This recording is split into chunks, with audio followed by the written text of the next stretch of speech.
Welcome back to Football on the 40. The Golden Hat is officially back home in Austin, and all is right in the world. Our Longhorns had a thrilling victory this past weekend in Dallas. We retained our number one ranking, and we can't wait to recap and get into the week ahead with Georgia coming to town. It's definitely going to be an exciting weekend in Austin. We're going to have F1 here. Apparently, Sting is coming into town. Obviously, the Bulldogs. And lastly, the annual Jake's Hot Dog Party. Austin is definitely going to be the place to be, and you won't want to miss it. My name's Bowen, and as always, I'm joined by Kevin and Andy. This podcast is produced by our esteemed producer, Hamilton. Before we get into today's show, remember to like, comment, and subscribe. And also let us know if you were at the game. Let us know how your Texas OU experience was, how the fair was. We'll recap it as well, but curious to get y'all's thoughts. All right. Last special announcement, listeners, and this one is a fun one. Ladies and gentlemen, we are pleased to announce that we are welcoming a dear friend and special guest back on the show this week, Jake Robinson. Welcome, Jake. He's going to be joining us to give his experience at Red River, a look ahead on the game day weather conditions, and lastly, an invitation to the party of the year. Welcome back, man. Why don't you get us started? How was your experience in Dallas this weekend, and how does it feel to be back on the show? Well, I gotta say, longtime listener, it's great to be on the pod. No, it's it's great to be back. Thank y'all for having me. I think y'all are doing just fine without me. And from what I've heard, the viewers are just flocking in with this new YouTube element added into there. But yeah. So Texas OU was fun. This year was a little different. This was the first time that I did not actually go to the game, but watched it from the fair.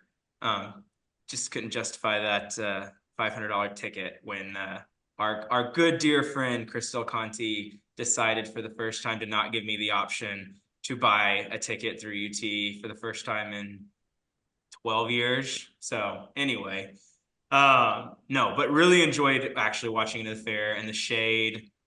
Kind of watched it. It was a weird setup where there were OU and Texas fans like at the same tables. That was kind of unique and a new experience. I did love the 2:30 kickoff. Surprisingly, I thought there was a whole lot less congestion pregame, and it made it fun. And just one big takeaway: the pizza. I had pizza for the first time at the fair this year. Was actually pretty decent. Yeah, watching from 10 feet from a concession stand was nice for all of the food and drinks. Yeah, was it weird? Like, could you hear the noise from the stadium before like the video, or was it like pretty synced? You could hear nothing from the stadium. It was so loud in the fair, and the volume was so loud, and the way they had it set up was the screen and the volume, and then the stadium was behind it, so you could hear nothing. That's awesome. That's awesome. Yeah. We heard the flyover, though. I think everyone heard the flyover. That was pretty cool. The flyover was loud. Yeah. Kev, real quick, before we go into each experience for all of us, what's your grade for the flyover this year? I was going to hop in and say that I was pumped because we finally got jets, although it was another training plane. It wasn't a propeller, and it was, I think, 4 T-38s, which was really cool. It was they were flying a little high for my liking. I do have to jump in on the flyover, actually. My wife is not going to like this to hear this, but she threw up the horns. And as y'all know, she's an Aggie. She threw up the horns during the flyover. She didn't say hook 'em, but she just went like, yeah, because they're from Wichita Falls, which is close to her hometown. And so I'm giving her a lot of crap for that one. And she was immediately regretting it and immediately did the horns down afterwards. So yeah, no, cool. Definitely an upgrade from past years, just to get some jets, because they've been flying like basically Cessnas over the stadium for like 5 years, which stinks. They were not Cessnas. What can CDC not do? What can he not do? He even got us he leveled us up on the flyover. Kevin, what was your game day experience like? I agree with Jake. I liked the 2:30 kick. It was just a little bit less rushed in the morning, We got there a little earlier than you guys and spent a ton of time at the fair. I saw a lot of the like actual fairgrounds area that I haven't seen before. Actually, a funny story that I haven't told y'all yet is we were with Shannon like all day, and one of her friends that used to work with her at Bishop Lynch, her friend's family runs one of the stands that sells Oh, that's beer. cool.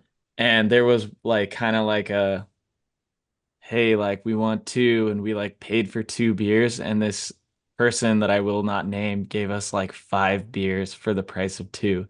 It was pretty sweet. Shannon had the hookup. But yeah, great day. I also went to the Barstool area to watch like Portnoy and Big Cat and the A&M girl, I forget her name, but I watched their show live, which was really neat. And like our seats and a lot of seats, they were in the shade for like half of the game, which was just like really nice on a warm day. Um, and then game wise, like it was really surreal that it just went how a lot of people were predicting. Hmm. Was very stress free and really enjoyable. I had an awesome time. It was just an all around great day. Nice. Andy, what about you? Yeah, it was a great day. I there was a lot of jeopardy for me this year going to the game. Would have been the first time I missed it in a long time. Ended up not paying the $500 because I did not pay for a Texas seat. I paid for OUC, and their tickets were significantly cheaper than the Texas side. But because of that, we got into the stadium.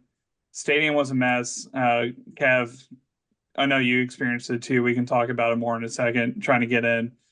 But yeah, after getting in, it took forever. Got to the seats, and we, Mary Page and I ran into Sam Allen, our buddy, and like he was saying, like in his section, they were checking like ticket stubs, like people were being real picky on his row.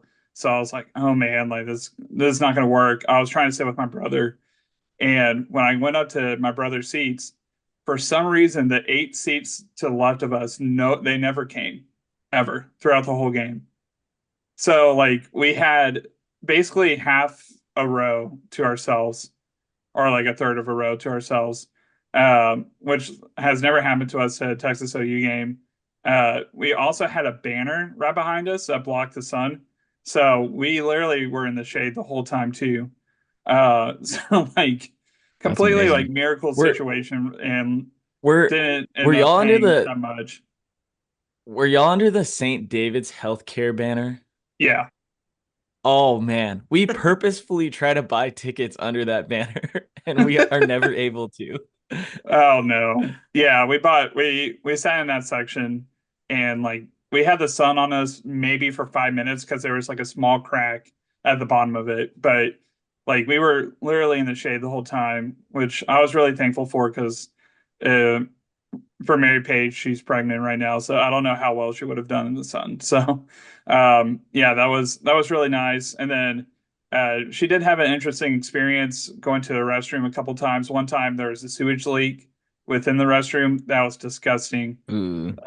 Second time, like toilets were overrunning, like just awful experiences. They really need to move quickly on these renovations at the Con Bowl, but that caused a lot of issues and yeah, getting in was a nightmare. Kev, do you want to Yeah. talk more about it?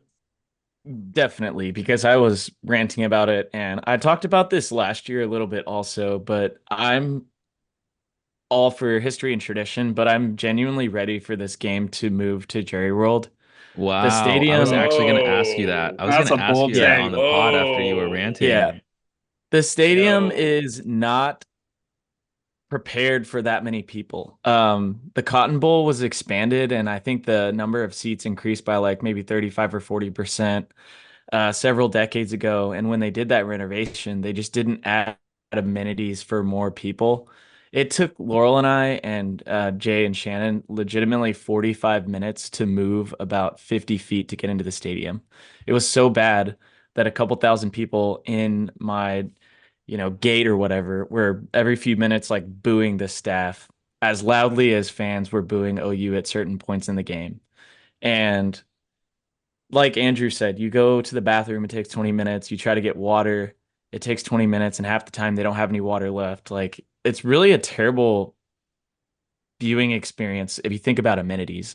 Like it's cool that they split the stadium, but just the fact that you have to like leave over an hour beforehand just so that you can like deal with the incompetence and be in your seat by game time is not okay. And I know I'm a young fan and there's like a lot of history at the Cotton Bowl that I was not even alive for, but I'm just not hopeful that the renovations will be completed quickly and that they will really make a difference at all when they're done. So I got pretty angry at that. Like it was a great day, but that was like by far like the worst part of my experience. Like just being packed in literal sardines around a bunch of people that were also stressed out and like almost missed the kickoff for no reason. Just incompetence and like logistically the stadium just doesn't function.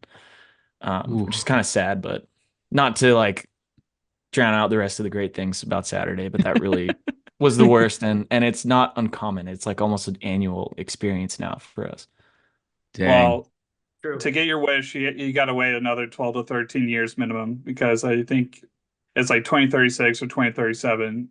We have a contract with the Cotton Bowl, so Yeah, I mean, I will not expect any movement anytime soon. It's put the crazy put the because corn dogs on the trailer, go a little west, and let's just go to Jerry World. it's just crazy because I mean, it's owned by the city of Dallas, and they don't really host many things at all there, and so it's Mhm. just Mhm. like it's hard. It's hard when it's such a big event, but Yeah, it's just I need to really dig not into well the run. renovations and see what they've got planned. Yeah. Yeah. Ooh, wow, some hot takes for sure. Listeners, let us know what y'all think. What side of the fence you sit on. I think we could probably do a whole episode on both sides probably, but um yeah, we'll just see what's ahead. And this is usually the point in the episode where we look ahead. So look ahead to the game ahead against Georgia, which we will definitely do. But we wanted to bring back a special segment. In years past, we've called this social media sadness. So what we like to do is from time to time, after very close victories, we'll dive into the comment section on opposing fan bases, post-game interviews, or see what the Twitter zeitgeist, what the reaction is from fans. So we collected a few of them that we wanted to detail out for you guys. Um, it's kind of cathartic just to read some of these some of the given how much we've been through as a fan base, it's nice to kind of be on the other side for once. Okay, so we're gonna start with this is at Green 67 Mustang. So this is in reference to Coach Venables taking accountability for the loss. And Green 67 Mustang says, this is the same exact "it starts with me" speech week after week. When are you going to finally do it and quit saying it in the post game every Saturday? 2 weeks to prepare for 3 points? Leave Seth in Dallas. So, listener, Seth is the offensive coordinator that put up the 3 points this past weekend. So, next one at Shane Blozer 2910. Total humiliation. 2 weeks to prepare, and we look like crap. 15 likes. That one was a good one. That one was a good one. And then there's a couple ones on coaching candidates. So I didn't see any like futures on next coach hired. I think Venables is probably safe. I don't think his seat is very warm. But folks, it's always bad when you know that people are looking at Urban Meyer as the next coach. So this Lumley 13 says, should Urban be the next head coach? He's one of the greatest college coaches ever. And yes, he's a scumbag, but look where a good guy has gotten us. I love BV, but look, we are looking at another 6-6 type of season. At a point, the head guy is the problem. I know I'm going to get crap for this, but ask yourself, is he truly the guy to get us a national championship? So it's just a lot more of that. It's a lot. It's a pretty fun to read about. There's another one that's asking for Lane Kiffin, another poster that says we're not a serious football program. These are types of posts that for us in the post Mac era with Herman and Strong, these are the types of posts that we would be reading about. So It's nice. It's nice to kind of celebrate the opposing side, being able to have a little sadness. Did you guys see anything else out there that were noteworthy or cathartic? Yeah, Kevin, do you Go, want I to was Kev. go? gonna mention the video that I sent you guys on Saturday night. It was like on-field reporting, podcast Mhm. guys, but they had media credentials. And I just told you guys, it was a 15-minute video. I sent it to y'all. I said, watch the first 30 seconds because in the first 30 seconds, one of the analysts, I won't say the word, but described the team as DOG space SHIT, like right off the bat. And it was, oh, cathartic is a good word. It was just like, because we've been on that side so often. And to hear the Sooners just so dejected is just great to hear. Another one that I sent you guys was interactions between the Oklahoma and Texas governors. So Governor Kevin Stitt posted a picture of him doing horns down with Abbott, and he said, "I'd rather lose as a Sooner than win as a Longhorn." And Governor Abbott replied to the tweet by saying, "Great, you will be happy for many years." So there was like so much. I don't know if you guys want to call out any more, Jake or Andrew. Yeah, I mean, there's definitely some I could call out, and it was just fun, just seeing all the Sooner tears. I do want to bring up Isaiah Bond's mom. She had a tweet which was pretty interesting. Obviously, Isaiah Bond played at Alabama the last couple of years and has a lot of experience with the Iron Bowl and being one of the top rivalries in college football. And but she had an interesting take about this weekend. From her tweet, she said, "Red River rivalry greater than the Iron Bowl. Sorry, my first Red River rivalry overall experience was an amazing one. Other than my son's minor injury, the fair was huge. The rivalry was real, and let's just say I'm glad it was not a shootout." So, um, awesome to see. Every fan base kind of argues their rivalry is better, but that's a person that has been on both sides of the equation and definitely preferred ours. So that was kind of comforting to hear, and it's always fun to see stuff like that. But And another Longhorn parent to shout out was Arch Manning's dad, Cooper, was pictured in the stands and I think on the telecast with the most ridiculous cowboy hat I have ever seen. I don't know if y'all see this picture, but It they were was calling him Speedy Gonzalez. The cowboy hat's the diameter of the cowboy hat is like a foot and a half or 2 feet, and it's just ridiculous. I don't know if he won that by like shooting a toy at a booth or something in a fair, but it looks like a complete joke. I'm really curious if he actually owns that hat. the do Mannings y'all are just think it was custom hilarious. made? I Um, hope he didn't pay custom made prices for that hat. It looks it looks crazy. that's a good question. I'm gonna say Nice. yes. Where are you I, gonna find that if it's not custom made though? That's the thing. Yeah. Cooper, let us know. Love it. You love it for sure. All right. Well, it was a great year for us. As I mentioned, the Golden Hat is back in Austin where it belongs. And, we will look ahead. And like our coach, Steve Sarkisian, said in a press conference this morning when asked about Billy Bowman saying that we didn't earn the win on Saturday, he said, "Not my problem. We won. Next game." So we're gonna definitely echo that sentiment, and we're super excited because yes, Georgia is coming into town. It'll be the place to be, but arguably, even more importantly, it's the annual hot dog party. Jake, tell the listeners what to expect, what they need to know. What are the Yeah, details? yeah, for sure. Well, this is the sixth annual Jake's Hot Dog Party, and I got to start off by saying, well, what is it? What is a hot dog party? You might ask.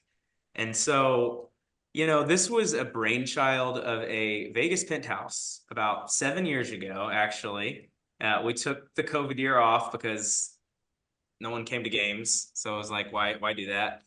And I think Kevin actually came up with the name, but we decided each year we're gonna do this tailgate where we're gonna have hot dogs and beer and hang out and uh, watch college football before the Texas game, depending on if it's a morning game or afternoon game, and then for the premier home game each year, and bring everyone together. Open invite, whoever wants to come. And we started that with the USC game back in, I believe it was 2018, and we won. And then we've done it for a bunch of games. We haven't always won, but I can say we have always covered. We are 5-0 against the spread. And a little spoiler alert before we get into the betting corner, but Texas is favored this week. So I'd put all the money on the Horns if I were you this week. You've got history on your side.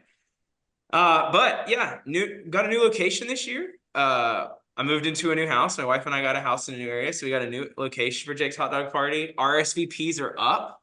It's going to be a good one. So 2 to 5 p.m. this Saturday.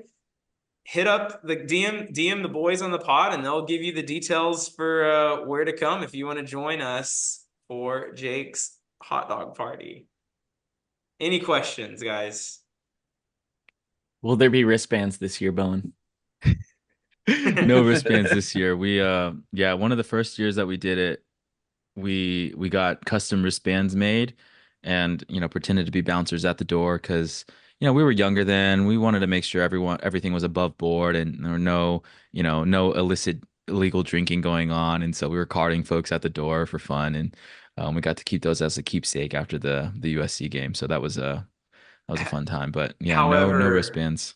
However, now that we're in our 30s, there might be some kids, so it's no longer a 21 plus only event. That's true. So times have changed. Yeah, so no wristbands this year. Yeah. Jake, thank you for joining us on the show, for giving us a recap on your experience and for the invite to the hot dog party. Before you go, though, we must know. We've been living with and very happy with Andy's weather forecasts straight from, Apple weather, but they're nothing compared to meteorologist Jake's. So before you depart, give us the forecast for this weekend. What should we expect? I got to be honest with y'all. This one's a tough one for me. I dug into the computer models, and I just want to put this out there. I don't know if y'all know this, but one, I'm not a meteorologist, and two, meteorologists cannot control the weather, despite what some people on Twitter say. So I can't really predict. I can't really control what's going to happen. There's a little bit of a predicament. We got an upper level low pressure system that's going to be over the four corners on Saturday. And it's too early to tell if it's going to drop south enough to give a chance of rain. As of right now, we're thinking 20 to 30% chance of thunderstorms on Saturday. But my gut says no rain at all because we're in a drought and it's been 38 days since it's rained in Austin. So I'm going to say no rain, but just keep it in the back burner that could change later in the week. And then temperature should be pretty comfortable. It shouldn't be overly humid. We're looking at mid 80s in the afternoon, but by game time it should be 80 and dropping down to the low 70s by the end of the game. So should be pretty nice. That'll be nice. Definitely looking forward to that. And the only thunder you'll be hearing is the thunder at the start of the fourth quarter. Hey, let's go. Throughout the whole game. Jake, Bowen said it, but thank you again for joining us. Do you want to share any last words or anything? We enjoyed having you on again. It was fun to be here. Y'all are killing it. Hook 'em. See you next time, bud. Bye, Jake. Bye. Love you, bud. As Jake said, weather's going to be great. In my opinion, as a season ticket holder, this is the go-to game of the season. I think the atmosphere is going to be better Saturday night than any other game this year. It's at night, college game days there. You've got all the festivities before the game, including Jake's hot dog party. I believe we are all going, despite the opportunity to sell our tickets for like $700. It's going to be a blast, maybe even more of a fun experience than last weekend at the State Fair. So games at DKR in Austin, 6:30 on ABC. I think we'll have Kirk again, I believe. It's going to be a big one. We were joking about this a little bit before the podcast, but we do not think Ted Cruz will be in attendance, which is the kiss of death Thank heavens. for Texas sports fans of any discipline. So we do not want Ted Cruz to go to the game. He's risking a few votes on this podcast and friend group if he shows up and makes us lose. It's the bipartisan agreement. No Ted Cruz in attendance for sure. Yes. Yeah, Yes. exactly.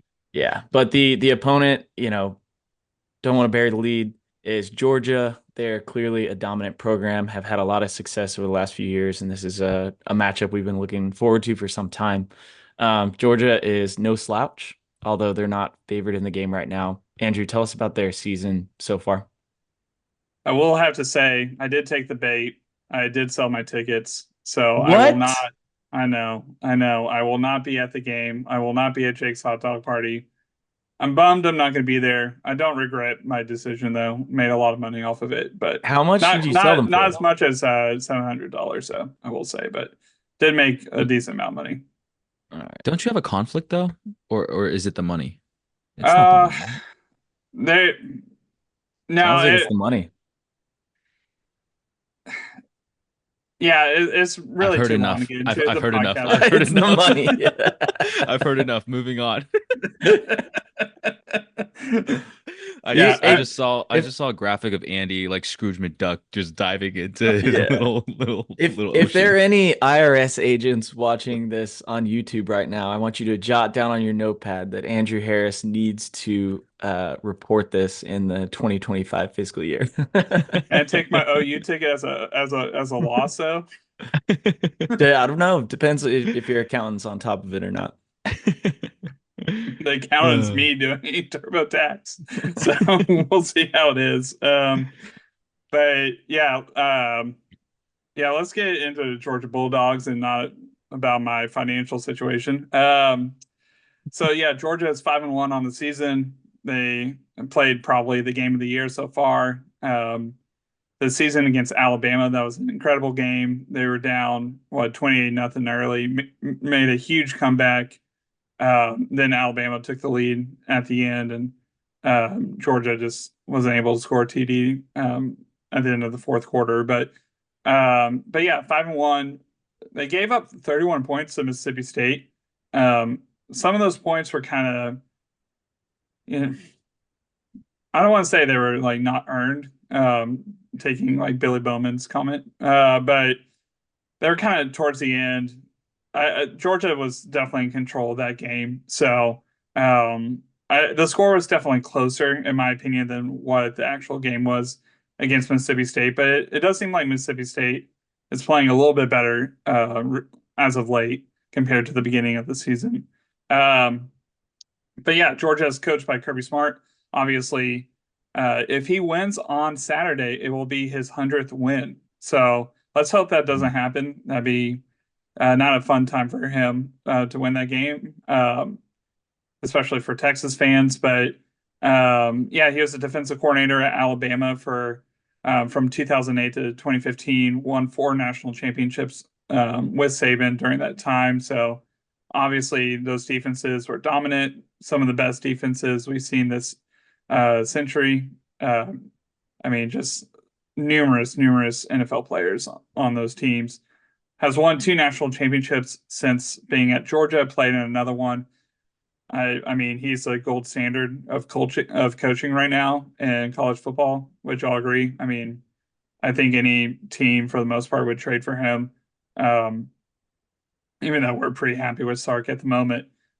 He does get paid $13 million a year. So he does get paid quite well for his talent. But one interesting thing that I wanted to point out is throughout his coaching career in college, he played defensive back at Georgia too. So has like a Georgia legacy there. But one interesting thing is throughout his coaching career, for the most part, was a defensive coach. But for 1 year, he was a running back coach, which that would be like an interesting jump, being so defensive minded and then for one season hop over to be a running back coach and then hop back to being a defensive coach. But I don't know. I'm sure there are more coaches that are like that, but you usually don't see that too often, which I thought that was interesting. But yeah, it'll be interesting to see how this Georgia team rolls into Austin this weekend. Anything else about Kirby Smart that kind of jumps off to y'all? I was just gonna say like program comparison because you've got um like a relatively recent blue blood, or maybe they're a blue blood historically, but they've been doing a lot better than Texas in the last 10 years or so. That, like you said, this is Kirby's ninth season at Georgia, and in that time span, I just counted up the losses. Georgia's only lost 17 times since he's been the head coach. Texas in the same time span has lost 39 times. So there's a huge disparity in obviously what our program's been doing in theirs.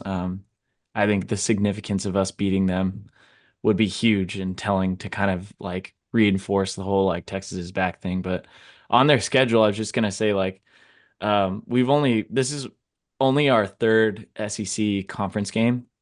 Georgia has already played four conference games and they started the season against Clemson. So they have a pretty tough schedule in my opinion, early on in the season, but they've struggled on the road.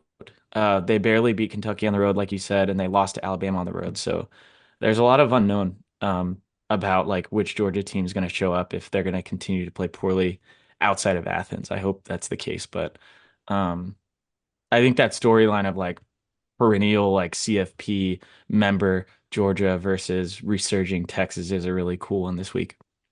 Yeah, lots of storylines. And just for the listeners out there, historically, I would say Georgia is kind of like a borderline blue blood. So they're kind of like right on the doorstep. And once Kirby's time is done at Georgia, I think people will probably recognize them as a blue blood. So, um, but yeah, I mean, incredible success the last almost decade now, and I don't see that stopping anytime soon unless Kirby decides to walk away for whatever reason. But going back to this team, Carson Beck, he's leading the way. He's going to be a first round draft pick next year with Quinn, most likely. And he's had a good start to the season. He's completing about 68% of his passes. Georgia kind of runs more of a pro style offense. So that's a pretty good completion percentage, I would say, for the offense that they run. 15 touchdowns on the season, has thrown 5 interceptions. So that's something to keep in mind, especially playing in a night game in a hostile environment. Hopefully, Carson Beck throws a couple interceptions our way. And then, yeah, going to the running back situation, Trevor Etienne, brother Travis, who played at Clemson and plays for the Jaguars now. He transferred from Florida this past offseason, which is interesting. It'd be like someone from OU transferring to Texas and being a star on the team. He's averaging a little over 5 yards a carry. So decent amount. He was hurt the first couple of games of the year, so he's kind of slowly getting back, but he's a talented running back and one that Texas needs to put full attention on. He is dynamic and he can, break one loose for 80 yards if we don't pay attention. So he's a good running back. And then Georgia, looking at their wide receivers, Arian Smith, Dominic Lovett, and Dylan Bell, all kind of have similar stats, all over 20 receptions each. All have about 300 yards or more receiving on the season, and all have multiple touchdowns on the season. Georgia likes to spread it around. There's not like one go-to receiver, but as a program that's been so dominant the last 8 or so years, they've been dominant because of the talent that they have. And so, yeah, they don't need to have like a go-to person when they are so talented across the board. So I think Georgia, this is by far the best offense Texas has played this season. It's going to be a huge test for our defense. I'm excited to see how we stack up. I really do think this is our best defense we've had in a long time, but it's a good measuring stick this weekend. What kind of concerns y'all about this weekend playing their offense? I think Carson Beck, I mean, he's got a lot of postseason experience, a lot of rivalry game experience, obviously national championship experience. Like we will be watching, and Kirk Herbstreit will be talking about just the quarterback back and forth. I mean, both of these guys are projected to be drafted in the first round, and they both have a ton of experience. I looked at Carson Beck's like recruiting story a little bit earlier this afternoon, and it's kind of interesting. He started as a baseball prospect, and I think when he was a junior or sophomore, committed to Florida as a baseball player. He decided after that to prioritize football and committed to Alabama. He was recruited to Alabama by Steve Sarkisian. And there's like timeline elements on his 247 profile of Steve Sarkisian coming and visiting him at his house. So I think that facet to the story is pretty cool that he knows Sark. It looks like he decommitted and committed to Georgia before Sark left Alabama, but that um, might be a part of the reason why he decommitted and went to Georgia.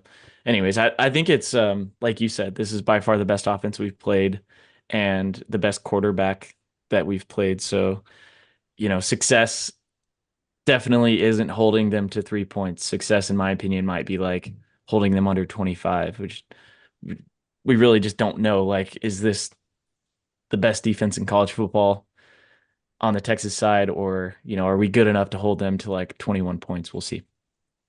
Yeah, it'll be real interesting to see this weekend. They're definitely scoring more than 3 points. So Yeah. do not expect a repeat of last weekend by any means. Yeah. This then touching on their defense real quick. I don't think it's as dominant as it has been in years past. Again, like their offense are very talented across the board. In my opinion, I don't think they have a glaring weakness. Their defensive line, they don't have as much of a depth as they previously have. So their starters are playing a lot of reps on the defensive line, which I think Texas could potentially take advantage of down the stretch of the game. But we'll see about that. Texas, obviously, with their defensive line, has a lot of bodies. So that's kind of to the benefit of Texas.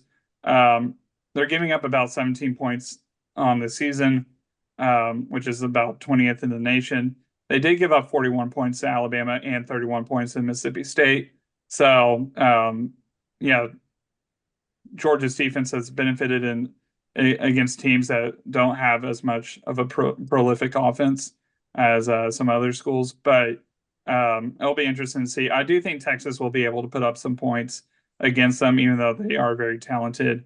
But we'll see. I think Quinn, he didn't have his best game this past weekend. I think he's going to come back and play very well. I'm excited to see how Quinn operates this weekend. They're not turning the ball over that much. They only have 7 turnovers on the season, so that's pretty interesting. I feel like they've been able to turn over the ball more throughout the previous years, and also only have 11 sacks on the season, which I think is allowing teams to score more points against them, the ones that have prolific offenses. So, yeah, Texas has a significantly more sacks on the season than Georgia. But yeah, anything about their defense that catches y'all's eyes? I I think just the roster matchup and what that means for their team speed on defense, like um this I don't think I'm sticking my neck out too far. Will probably be the most talented roster we face in the regular season. And we'll see that. Like we'll notice it. The game's gonna look a little bit different. And we should be prepared as fans to like watch our team attempting a comeback or playing from behind because Georgia's really good. Yeah. I think, well, at least Kevin and I think we predicted a loss here at the beginning of the season. Andy, I can't recall if you did as Yeah, I well. did too. Yeah. Yeah. So we're all, at least, well, you can get into this for sure on the score predictions.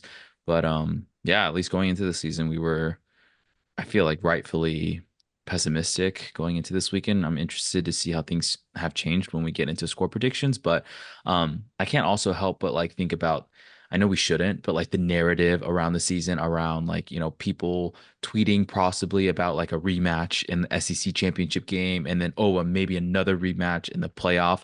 And I'm like trying to get ahead of myself where I'm like, okay, if we lose to them here, maybe we'll beat them in the rematch. Oh, but then like we might rematch the rematch. So it's like too meta where I'm like, okay, do we want to lose? Do we want to win? Because it's hard to beat a team twice. But then like now we can potentially face a team 3 times, which has happened in the past, but now with the expanded playoff, it's definitely a lot more likely. But yeah, so I think that that's for me, like outside of for sure the matchup, and then I also don't know. Another thought is like I don't know how healthy the Georgia side is. And granted, like on the Texas side, we haven't had that many major injuries, barring, what we came into going into the season. But losing Derek Williams, like our standout DB, like that's a huge loss. And then Kevin, like you mentioned, Isaiah Bond's mother was optimistic. I think Ansark was as well, that his was it an ankle? Was it an ankle injury Yeah. or didn't seem super serious, but he's our most dynamic receiver, right? I mean, and last week we fared well without him, and we'll definitely have guys step up, but would definitely rather be operating at full strength. So those are like the top two things in my head. It's just like the meta narrative, and then just kind of like the health going into the game. Yeah, definitely. And then just kind of give clarity on like potential rematches and stuff. If Texas wins this game against Georgia, Georgia is going to have an uphill battle to make it to the SEC title game because they'll Mm, already have 2 losses on the good season. point. And there's teams like A&M who does not have a very tough remaining schedule besides us, and there's other schools as well that don't have super hard schedules. So realistically, the two teams in the SEC title game are probably going to have one or less conference losses. Um, and yeah, so if Georgia loses this game is huge for Georgia if they want to win the SEC title. They is almost a must win for them. So that's something to keep an Yeah, eye that's on super down helpful the road. context. Yeah. Yeah. Yeah. And I would think about it more because this is like we were saying early in the season. One of the most exciting parts about this year is we've got a new format that nobody's ever broke down before. I'm almost thinking about it as like if we win this one, like the business case for home field advantage in the first round of the CFP is like done. So maybe we're not playing for an SEC championship or avoidance of a rematch. It's like solidifying a competitive advantage when we do get to the CFP. But um, I'm very hesitant to like say something dumb and look back in 6 months about how I was way overconfident at this stage of the season. But we're also kind of at the point where we're like, are we like a leg above the rest of college football? Like, are we just going to win every single game this year? So there's a ton to be excited about for sure. Andrew, I'm a little bummed you're not going to the game, but we'll send you some pictures. But next up, we've got weekly trivia. I think Bowen took the lead last week, unfortunately. But Andrew, you said you had some heat coming, so lay it I on us do. with the trivia. I do. So yeah, I think Bo has an 8-7 lead now, right? If I Huge. remember correctly. So Huge. huge comeback by Bo. Still a long season left. There's over half the season left, I believe. Yeah, a lot of opportunity for Kevin to come back or Bo to extend his lead. We'll see. Just a reminder, there's going to be 2 questions. If one of the guys scores more points, are able to answer more of the questions this week than the other, then they get an additional point for winning the week. So the potential max you can get is 3 points, and you can get as low as 0 points. So let's get into it real quick. So the first question: Texas is playing a school this week that was located in the 13 colonies. When was the last time Texas played a school from the 13 colonies? Wow. Like, actually, I should rephrase that. What is the last school they played from the original 13 colonies? So say the school, not the year. Okay. I have mine. Okay, Bo, you can go first this week. Kevin, once you're ready, you can go. I feel like it's a trick question, but I'm just gonna stick with. Do you have I'm gonna yours, honor Kevin? system. I'm gonna stick with what I got.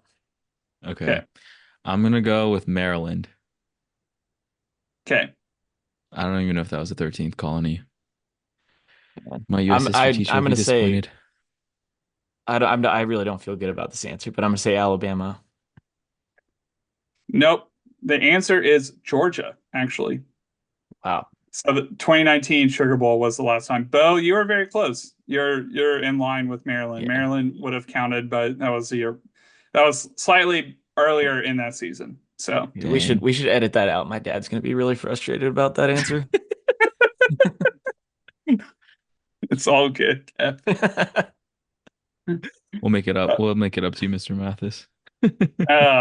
Okay. University of Georgia is one of the 3 oldest public universities in the U.S. What year was it founded? Kevin, you'll go first this time. Bowen, you'll go next. Whoever gets closest wins this question. Gosh. Okay. Another comment about my dad here because it's relevant. My grandfather on the Mathis side was a history professor at University of Georgia, and he legitimately wrote like history books about the university and the campus, which are really cool. I have one of them right next to me. So, shout out to my grandfather there. This is also a total guess, and I hope I don't disappoint the family. I'm gonna say 1845. 1845. Okay, Bo. I had 1838. Please, please, please. Sorry, Kev. It's Dang Bowen. it. So you got 2 points there. Dang it. 1785. Y'all are not close. 1785? Jeez. Yep. Yep. So Georgia is one of the 3 oldest public universities with University of North Carolina and William and Mary. I thought William and Mary was a private institution, but supposedly it's public. So Interesting. is Kev bringing out the book to fact check I think me? he's bringing out the book. I don't see it. This whole segment's gone just really bad for me. Continue. I want to hear Charlie's reaction. Charlie, please send a mailbag. And next week, I just want to hear your reaction on Kevin's responses to the Yeah, trivia. this has been tough. Oh, great performance by me. Andy, thanks again for another riveting week of trivia, man. I got to start studying up, but Kevin, we're slowly catching on. Kevin correctly identified that the trick question. We just didn't we didn't figure out how to tackle it correctly, but we'll keep iterating, we'll keep learning. All right, well, that'll take us into betting corner. Betting corner, it's kind of the same story. It's like opposite trends. I'm faring better in trivia, and it's just an inverse performance on betting corner. So I feel like I'd rather trade the performances, but it is what it is. Kevin crushed the week, up 9 units on the week. Pretty much everything except for one bet did not hit. So he was just firing on all cylinders. Andy, respectable as well, almost 4.5 units up. I fared not as bad as I have been in the weeks. So that's also progress, I suppose. But I still was down over 2.5 units on the week, which for the season brings Kevin almost at 11 units. Andy up almost a respectable 3 units, and I'm still down at negative 23 units. So in aggregate, the pod is down, but Kevin and Andy are leading from the front, that's for sure. So we'll see how it goes into this weekend. Texas are 3.5 point favorites at home. I think that shifted from the preseason. I think Georgia was 2.5 point favorites for like really early lines, if I remember correctly. But we are favorites now. A pretty low total, kind of similar to where it was with Oklahoma, 56.5. If you want Georgia on the money line, that's plus 140, alluding to our previous predictions of us losing. And then Texas is minus 165 on the money line as well. So for the season, just some trends. Obviously, Georgia is 5-1 going into this week with the loss against Alabama. We are 6-0 against the spread, though. It is a very different performance. Texas is 5-1 against the spread, and listeners, as Jake mentioned, Texas is undefeated against the spread during Jake's hot dog party. So that might be the bet of the weekend. Georgia, notably, is also 1-5, so they have not fared well. We'll see if this feels like a correction for Vegas, or if we just continue trending in the similar direction where we have been going. So definitely interesting to see what will happen this weekend and elsewhere around college football. So we'll go to you first, Kevin. What are you liking on this game? Are you going to stick with the Georgia prediction or Zag? What are you liking? I'm gonna straddle that a little bit because I do want to honor my preseason prediction, and I do want to honor, that Georgia is going to be a difficult win. I feel like that Jake's Jake Hot Dog Party streak of covering the spread is gonna revert to the mean. The law of averages is very relevant in everyday life. We all know that. So I'm also not really very confident with this one, but I'm gonna say one unit that Georgia covers the 3.5 point spread. Andy, what about you? Yeah, when I think about this, schools, institutions, when they kind of have their back against the wall, you think they're going to find a way to win. That's happened time and time again. Whatever team that's kind of have a dynasty run, that's happened all the time. I don't feel great about this. Give me 2 units on Texas covering. Um, my gut's telling me Georgia is going to find a way to win this game, unfortunately, but I got to stick with my strategy. Give me 2 units on the Texas cover. What about you, Ooh, Bo? nice. I've got a couple different angles on this game. I don't know if either of them will pan out, but we'll see. I have Georgia team total under 26 and a half. So that's, the most that an opponent has scored on us this season, I believe, is 13. If I checked correctly earlier today.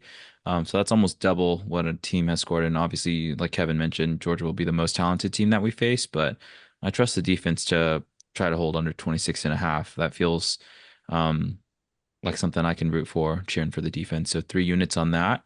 And then I am taking the Texas first half over. That's the first half over for Texas is 14 and a half. And I have plus money on that, plus 105 for 3 units. So taking a different few creative approaches. I feel like, I haven't been successful with the traditional stuff. I was semi-successful with the teasers. So I'm betting split team totals this week. So we'll see how that goes.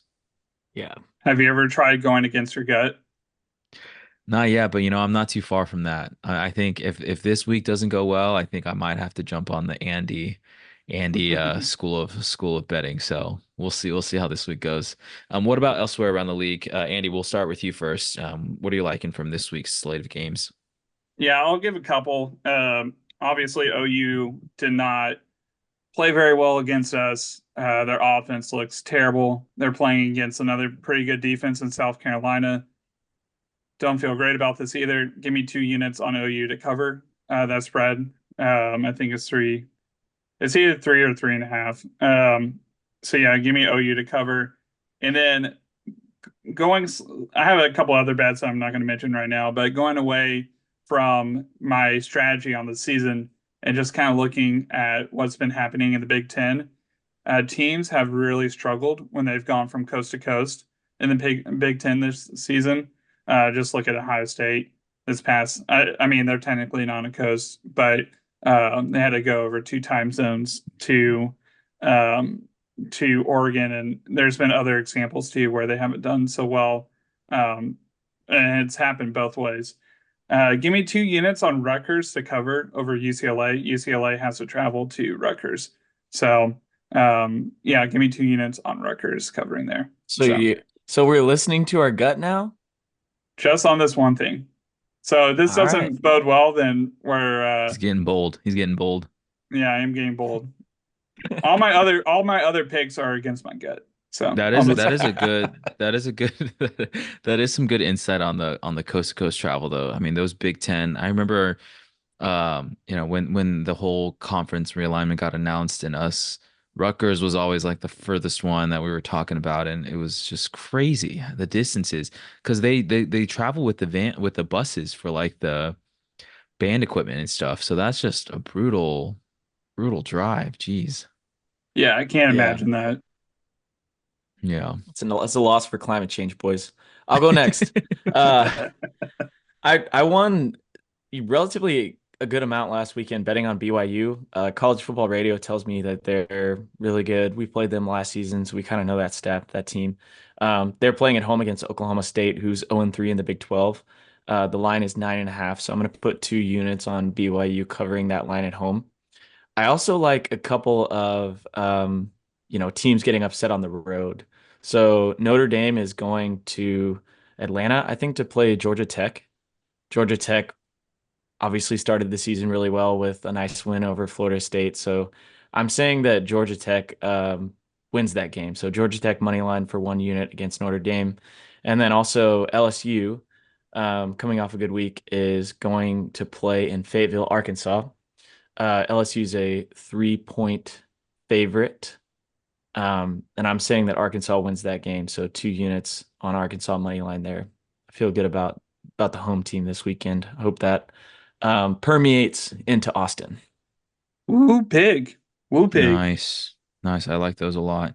I've got a couple other ones, but for the sake of time, I won't mention them. I have like a money line parlay and another 6 point teaser. So we'll see how those go, and I'll send those to you guys as well. So yeah, I'll make sure to get those bets in, and we'll see how we fare. Let's go into score predictions. So this is a segment where we'll kind of put our money where our mouth is. Andy, we'll start with you first. What do you think? How do you think the Horns will fare? Yeah. Like I said, I don't feel great about this. I think Georgia is a championship level team, but I just said Texas would cover. Give me 28-24 Texas. Yeah, give me the Horns coming out on top this weekend. What about you, Kev? Yeah, I actually wrote this down before you just said that, but my pick is 27-24 Texas, which is technically still Georgia covering, but um, I'm close to convinced that this Longhorn team is the best in the country. So I'm hoping and rooting for a 3-point win. Yeah.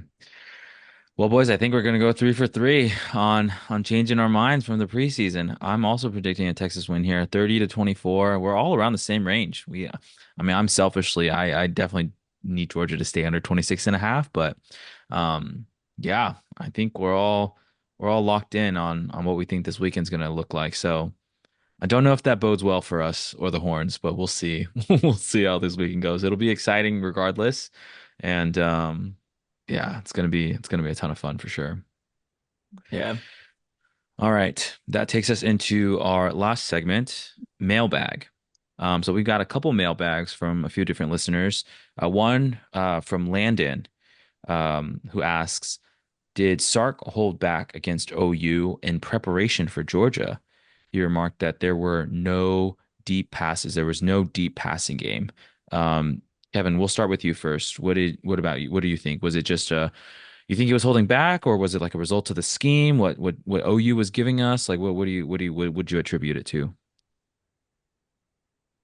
If by holding back you mean vanilla play calling and running the ball more in the second half, then maybe legitimately, yeah, maybe. But like I rewatched the game and have listened to a lot of commentary after the game, and there's a lot of people saying that, if Texas didn't make as many mistakes, we should have scored 50 points. So I'm half like, yes, that's correct, and half that's us not executing to what we're used to and making some mistakes that cause less points. If that were the case, like if Sark was thinking that pro move, I kind of hope that he did a little bit, but we were also like bringing out the double passes and stuff and like showing some unusual things in the second half that tell me that that's a no. So that one's kind of hard to answer. I could see it both ways. Yeah, I'm in the same boat as you, Kev. I do think there are some plays that he did not bring out this weekend and that we'll see against Georgia. But I think if Georgia was 2 weeks from now, I think that would have happened too. I just think there's some plays that Sark saves for certain points of this season.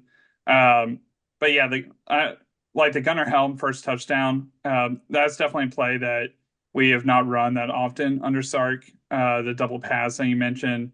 Mm. I I definitely think it's a little yes and no on that question. So I do think Sark is going to pull some stuff out of his bag this weekend. So I'm Yeah. excited to see that. What about you, Bo? Yeah, I think Sark remarked in either post-game press conference, I think that he was just kind of taking what OU gave him. We got a lot of too high looks, and we were running the ball well. O-line was just crushing it, and so there was really, I mean, Quinn was under 200 yards passing, which is not something that we're accustomed to. So maybe a combination of rust and the scheme, and um, just what kind of they gave us. So yeah, I agree with y'all. I think he's definitely gonna open up the playbook if he was at all holding back. And Andy, with the insight that you mentioned around kind of do or die for Georgia, I hadn't really considered that. So they're going to be playing with their backs against the wall. With this, so it'll almost feel like a postseason game to me, right? With what's on Yeah. the line for Georgia. So I, it's gonna I be a ton Mhm. of have fun. I have one question to add with that because you guys were talking about potentially opening up the playbook in a close game scenario. What's the likelihood that we see like a surprise Arch short yardage package, like Arch coming in a special situation? I just don't feel like Sark does that. You know, Yeah, I don't want to open that can of worms. I think Sark maybe he would Was do that in a playoff game where like there's not negative repercussions of what could happen if Arch got hurt. hmm. Um, I don't think Sark is going to risk that with the quarterback, but I Yeah. could be wrong. I don't know. Kev Kevin, was the 18 wheeler package not enough for you? Come on. I feel like we've had enough situational QB play I for think for so at much least a time few has more passed. seasons. Like so much time has passed. I might be gung ho to make that mistake again. But I mean, you're right. Like maybe it's not prototypical Sark, but if he's trying to break convention, like that might be Yeah. something interesting that we see. Yeah. Yeah, for sure. Yeah, I could see that. Okay, cool. We have one last one from Moser, who's back, and he's got another. I think there might be a might be a mailbag question in here, but it's more of a story. So, um, I'm just gonna get into it. All right. Moser says, "I'm back. I've waited a year for this post, so buckle up, Longhorn Nation. Gather around for a story. Last year's Red River Shootout was a disappointing one. As me and my crew were leaving the fair and going into the parking lot, we were approached by an obnoxious Sooner fan. This man was in his 40s, normal looking, but you could tell that alcohol got the best of him. The man probably has a wife, kids, mortgage, and 401. He looked at me and my two friends, brothers under Christ, mind you, and our buddy's dad, who is an active member of his local church, dropped his trousers and mooned us. Let me address Sooner Nation for 1 second. Is this your king? Is this what they teach up in Norman? Anyway, Mooner Sooner. I hope you had your fun with what was clearly indecent exposure last year, because that will be the highlight of your miserable life as a Sooner fan. The only butts we saw was your sad excuse for a QB fall on his. I had a better chance finding a restroom with no line at the state fair than you a-holes finding an end zone. Your coach is a coordinator at best, so have fun with that contract extension you just paid him. And finally, to the Mooner Sooner, I got a good look at your butt. It's time to invest in a squat rack. I feel like Oh I feel man. like Moser just crushed it again. We need to have him on for sure. Well, separately, we should have him on, but even just for a Tales from Moser from neutral site slash away games, because I have in my years of fandom, I have never experienced what he experienced last year at OU and this year at Ann Arbor. You know, No. you know how like Feinbaum has these regulars that will call in and just spout like ridiculous things, but they're hilarious. We might have like a budding Feinbaum crazed fan dynamic with Sam. Although I do love the essays he's been dropping. We'll definitely clip Yeah. that up and put that on social media. That was good. Oh Mooner man. sooner. Mooner Sooner, Sooner is a sooner. great tagline, that's for sure. I love that. Um, yeah, I don't know. Sam's just getting lucky or unlucky, probably. He would probably say with these interactions, they are quite something. But thank you for sharing with the class, Sam. That was super entertaining. All right, well, that'll do it for us for mailbag and for the episode, folks. Another great one this past weekend, and we're looking forward to another exciting matchup against Georgia. Whether you join us at Jake's Hot Dog Party, or if you're at the game, or if you have sold out to interest groups like some on the pod, wherever you might be joining, we hope that it is a nice experience for sure. Watching our horns, hopefully win an exciting one this weekend, and that'll do it for us on the show. We will see you guys on the next football on the 40. Hook 'em.